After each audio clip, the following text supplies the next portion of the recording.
Well, hello again. I am continuing my teaching this morning on conflict resolution. This is part of the leadership series that Pastor Matt Hammond did back in 2001.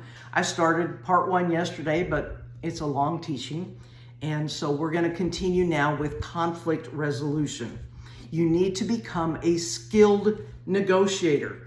1 Corinthians chapter 1, verse 10 says this: "Now I beseech you, brethren, by the name of our Lord Jesus Christ, that you all speak the same thing, and that there be no divisions among you, but that you be perfectly joined together in the same mind and in the same judgment."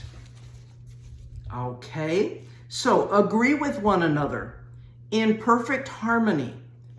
No factions, no divisions among you. Don't compromise what God has told you,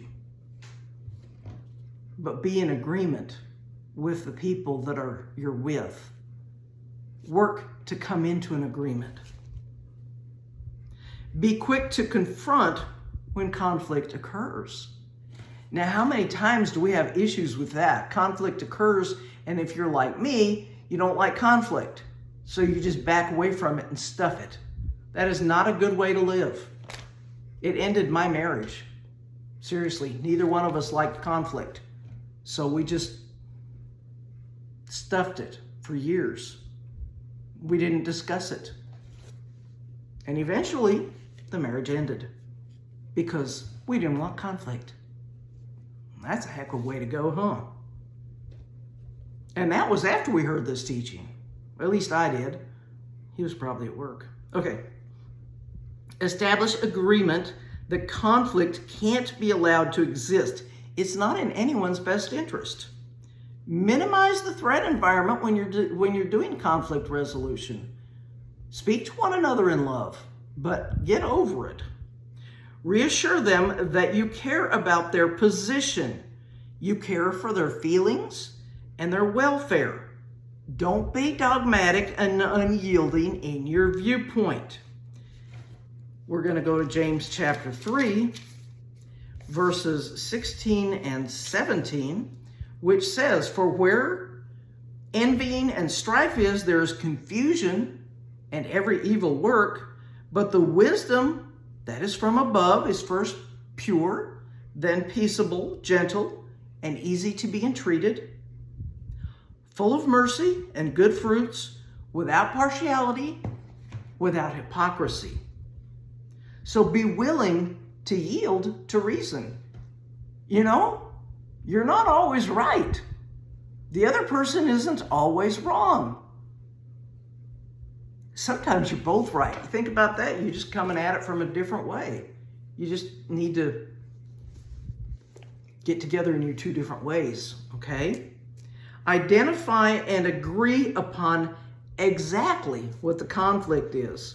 70% of conflict is based on misunderstanding. Misunderstanding. If there is a conflict, establish what your refusal parameters are. You have to be willing to give something. Most true conflict is over methodology. How you want to do something, not what you want to do. That is so true. The conflict that my husband and I had many times had to do with how you're going to do something. And actually, to not be in conflict with him, I would just let him have his way. And all the time that resentment was building up in me because I had to let him have his way, because if I didn't, he'd get mad. And that was like if we needed to move a piece of furniture. Okay, we got two pieces of furniture here, just pretend. And we wanted to move this piece to over here. I would have to ask exactly where I was going to put my hands, which direction we were going to go, who was going to go what direction, and if it needed to be turned around, who was going to turn first. So now there's more than one way to get this furniture over here, okay? We can go behind and over like that. We can go in front and over like that. Two different ways of moving the furniture. But to stay out of conflict, we always did it his way. Until I wouldn't anymore, and that was the end of that. Okay, you don't need to know about all about my personal life, do you? See, I'm not perfect. I've had issues, I've had problems, just like everybody else. I'm not trying to preach down to you. I'm preaching to me as much as I am preaching to you. I've learned a lot over the years. Be willing to change the how you're going to do something. Because there's more than one way to do almost anything. I mean, think about your child rearing. One person wants to do this way and one person wants to do that way. This person wants to discipline the children this way. This person wants to discipline the children this way. Come together in the middle. Work out a way to do it together. Be willing to change the how. Clarify by putting it in writing to forever put conflict to rest. Of course, that doesn't include exactly moving furniture, but the other, this is talking about leadership. 1% to 2% of unresolvable conflict is because someone doesn't want to resolve the conflicts. Put such people out of the ministry. This is talking, obviously, to ministers, to people in leadership in the church. I got to attend the conference because I attended the church. So, Matthew 7. Matthew 7. Ooh, I'm not sure I didn't mark it, but I can get there real quick. Matthew chapter 7. I found it's right here.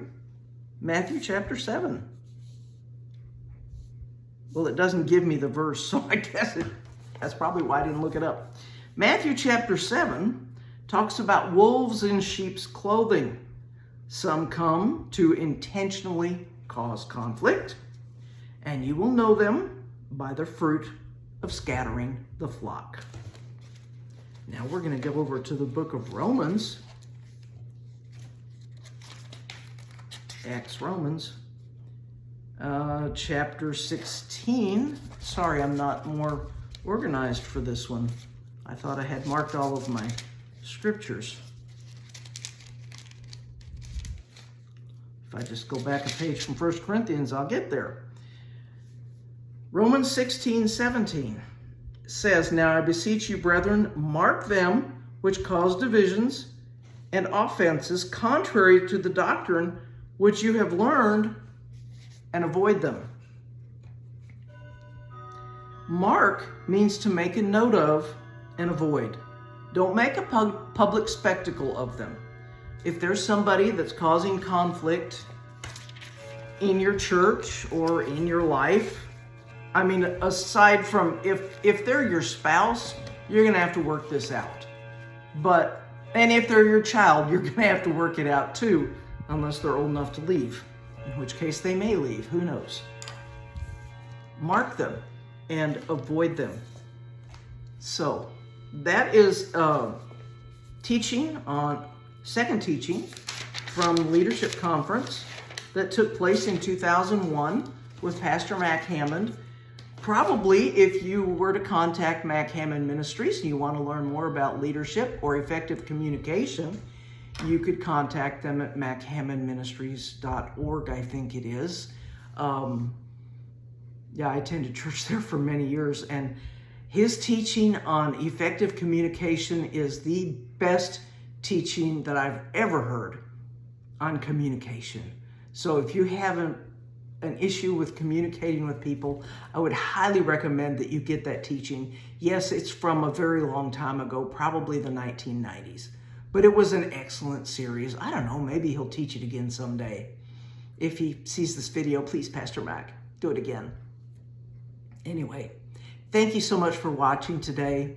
I appreciate you so much. If you would share my videos, like, follow, leave a comment, especially leave a comment. And I'll see you soon.